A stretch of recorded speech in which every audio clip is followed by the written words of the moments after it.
ಹುಳಿತೇಗು ಮತ್ತು ಗ್ಯಾಸ್ಟ್ರಿಕ್ ಮನುಷ್ಯನನ್ನು ಕೊಲ್ಲದೆ ಕೊಲ್ಲುವ ರೋಗವಾಗಿದೆ.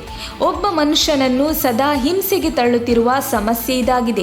ಸಾರ್ವಜನಿಕ ಪ್ರದೇಶಗಳಲ್ಲಿ ಅಥವಾ ಯಾವುದೇ ಕೆಲಸಗಳನ್ನು ಮಾಡುತ್ತಿರುವ ಸಂದರ್ಭದಲ್ಲಿ ಹೊಟ್ಟೆ ಕಟ್ಟಿದಂತಾಗುವುದು, ಉಸಿರು ಕಟ್ಟಿದಂತಾಗುವುದು, ಎದೆ ನೋವುಂಟಾಗುವುದು, ಹೀಗೆ ಅನೇಕ ರೀತಿಯಲ್ಲಿ ದೈನಂದಿನ ಚಟುವಟಿಕೆಗಳಲ್ಲಿ ಮನುಷ್ಯನ ಉತ್ಸಾಹವನ್ನು ಕಳೆಯುವ ಈ ಸಮಸ್ಯೆಯನ್ನು ನಾವು ಆಹಾರದ ನಿಯಂತ್ರಣದ ಮೂಲಕ ನಿಯಂತ್ರಣದಲ್ಲಿಡಬಹುದು. ಈ ರೀತಿಯ ಸಮಸ್ಯೆ ಎದುರಿಸುತ್ತಿರುವವರಿಗೆ ಬಾಳೆಹಣ್ಣು ಉತ್ತಮವಾದ ಆಹಾರವಾಗಿದೆ. ಇದು ಆಸಿಡಿಟಿಯನ್ನು ತಡೆದುಹಾಕುವುದಲ್ಲದೆ ಮಲಬದ್ಧತೆಯ ಸಮಸ್ಯೆಯನ್ನು ಕೂಡ ನಿವಾರಿಸುತ್ತದೆ. ಪುದೀನವನ್ನು ಸೇವಿಸುವುದು ನಮ್ಮ ಆರೋಗ್ಯಕ್ಕೆ ಬಹಳ ಉತ್ತಮವಾಗಿದೆ. ಹೊಟ್ಟೆ ಕಟ್ಟಿದಂತಹ ಸಮಸ್ಯೆಗೆ ಪುದೀನ ಉತ್ತಮವಾಗಿದೆ. ಕುದಿಸಿದ ನೀರಿಗೆ ಪುದೀನ ಎಲೆಗಳನ್ನು ಹಾಕಿ ಆರಿಸಿ ಕುಡಿಯುವುದರಿಂದ ಉಬ್ಬಿದ ಹೊಟ್ಟೆಯಿಂದ ರಿಲೀಫ್ ಸಿಗುತ್ತದೆ. ಬ್ಲ್ಯಾಕ್ ಚಹಾಕ್ಕೆ ಪುದೀನ ಎಲೆಯನ್ನು ಹಾಕಿಯೂ ಸೇವಿಸಬಹುದು.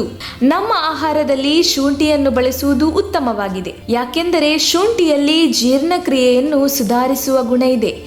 ಮಾತ್ರವಲ್ಲದೆ ಹುಳಿತೇಗು ಮೊದಲಾದ ಸಮಸ್ಯೆಗಳನ್ನು ಹೋಗಲಾಡಿಸಲು ಇದು ಸಹಾಯ ಮಾಡುತ್ತದೆ. ಕುದಿಸಿದ ನೀರಿಗೆ ಜೀರಿಗೆಯನ್ನು ಹಾಕಿ ಆರಿಸಿಡಬೇಕು.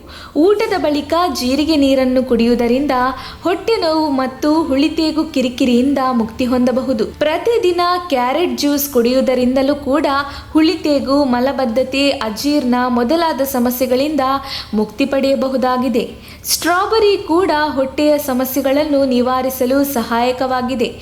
ಊಟದ ನಂತರ ಸ್ಟ್ರಾಬೆರಿಯನ್ನು ತಿನ್ನುವುದು ಉತ್ತಮ ಎಂದು ಆಹಾರ ತಜ್ಞರು ಹೇಳುತ್ತಾರೆ. ನಮ್ಮ ತುಮಕೂರು ಮಾಧ್ಯಮದ ವಿಶೇಷ ಸುದ್ದಿಗಳನ್ನು ನಿರಂತರವಾಗಿ ಪಡೆದುಕೊಳ್ಳಲು ಚಾನೆಲ್ ಅನ್ನು ಸಬ್ಸ್ಕ್ರೈಬ್ ಮಾಡಿ. ಕ್ಷಣ ಕ್ಷಣದ ಸುದ್ದಿಗಳಿಗಾಗಿ www.nammattumakuru.com ಗೆ ಭೇಟಿ ನೀಡಿ.